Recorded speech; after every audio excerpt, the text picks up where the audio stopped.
네, 2026년 병원년 새해 초부터 경제 관련 기분 좋은 소식들이 들려오고 있습니다. 월요일인 5일 어제는 코스피가 4,400을 돌파하면서 사상 최고치를 경신했습니다. 이재명 정부가 천명한 코스피 5,000 달성이 그리 멀지 않은 미래에 가능할 것이라는 전망도 이어지고 있습니다. 수출에 대한 전망 역시 희망적입니다. 지난해 사상 처음으로 7천억 달러를 돌파한 이래 반도체 분야에서는 2년 연속 역대 최대라는 신기록을 세울 것으로 전망되고 있습니다. 2026년 올해가 대한민국 대도약의 원년이 될 수 있도록 당에서도 총력을 다해서 지원하겠습니다. 국민이 체감하는 대한민국의 대도약, 민생 곳곳에 온기와 활력이 넘치는 대한민국을 위해서 최선을 다해 일하겠다는 말씀 드립니다. 자본시장법 개정을 통해서 대형 사모펀드가 기업을 인수한 후에 알짜는 팔고 부담은 버리는 소위 먹튀를 방지하도록 하겠습니다. 지난달 29일 홈플러스는 서울 회생법원에 홈플러스 익스프레스 분리매각을 골자로 하는 새로운 회생 계획안을 제출하였습니다. 그러나 이는 MBK의 책임 회피를 위한 구조조정, 회생이 아닌 시한부 연명 시간 끌기라는 평가가 대다수입니다. 임직원 2만 명, 외주 협력업체 10만 명의 생계와 삶이 달려있는 홈플러스 사태는 중대한 민생 문제이고 또 국가 경제에 심각한 영향을 미칠 수 있는 사회적 문제이기도 합니다. 민주당은 제2의 홈플러스 사태가 다시는 반복되지 않도록 책임있게 입법을 추진하겠습니다.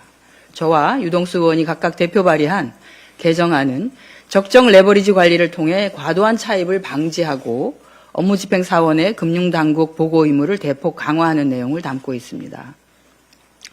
또한 업무집행사원의 대주주 적격 요건을 신설하는 등 내부 통제 기준을 강화하고 중대한 위법 행위를 한 업무집행사원의 경우에는 단 한 번만으로도 등록 취소를 당할 수 있는 원 스트라이크 아웃제를 도입하겠습니다.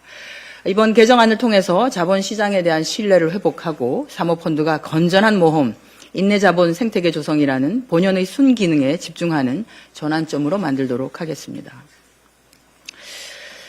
쿠팡 도대체 정체가 뭡니까?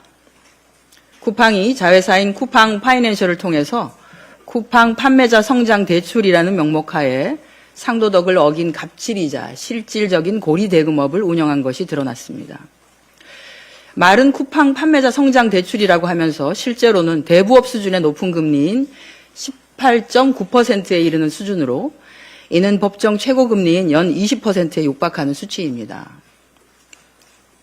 경쟁사인 네이버 파이낸셜의 경우에 금리가 연 5.9%에서 12.5% 수준이며 시중은행과 연계한 보증부 대출은 3 내지 4%대인 것과는 아주 대조적입니다.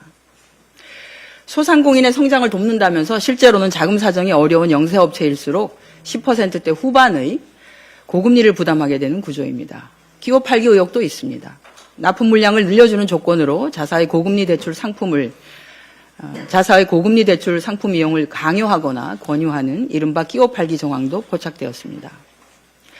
대출 약정 시에 판매자가 쿠팡으로부터 받을 정산 대금의 질권을 설정하는 담보 구조로, 즉 돈을 못 갚으면 쿠팡이 줄 돈에서 바로 떼어가는 구조라서 쿠팡 입장에서 보면 리스크는 매우 낮거나 거의 없음에도 불구하고 대부업 수준의 고금리를 받는 것은 누가 보더라도 정상적이라고 보기는 어렵습니다.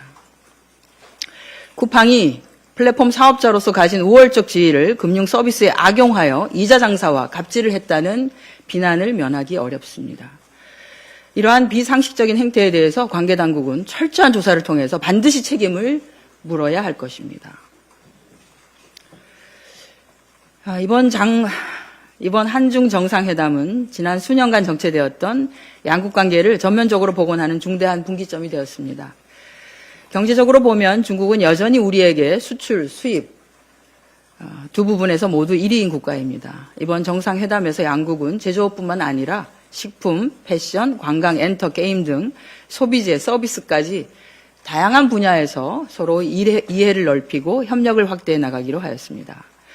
특히 문화 콘텐츠 분야의 경우에는 한중 정상은 양측 모두가 수용 가능한 분야에서부터 점진적으로 또 단계적으로 교류 확대에 공감하였으며 한반도의 평화, 안정이 한중 양국의 공동 이익이라는 인식을 재확인하고 이를 위한 중국의 건설적 역할 수행 의지를 다시 한번 확인하였습니다. 평화롭고 공영하는 바다 서해를 위해서 서해 구조물 문제나 불법 조업에 대한 계도 등에 대해서는 건설적 협의와 소통을 이어나가기로 하였습니다. 국제정세가 요동치고 있습니다. 불확실한 국제정세 가운데 우리는 한미동맹을 근간으로 주변 국가의 관계를 안정적으로 관리하는 전략적이며 실용적인 외교적 역량을 발휘하고 또한 견지해야 합니다. 이번 한중 정상회담은 그 원칙을 다시 한번 확인하는 자리였습니다. 한중 상무장관 회의를 정례화하고 산업단지 간 투자를 활성화하고 산업, 공급망 협력을 공고화하기 위한 산업단지 협력 강화 MOU를 비롯하여 14건의 양국 부처와 기관 간의 양해각서도 체결했습니다. 우리 당은 이러한 정상회담의 성과가 결실을 맺을 수 있도록 관련한 정책적, 입법적 지원과 예산 확보에도 최선을 다하겠습니다. 이상입니다. 네, 다음은 박상혁 원내 소통수석 부대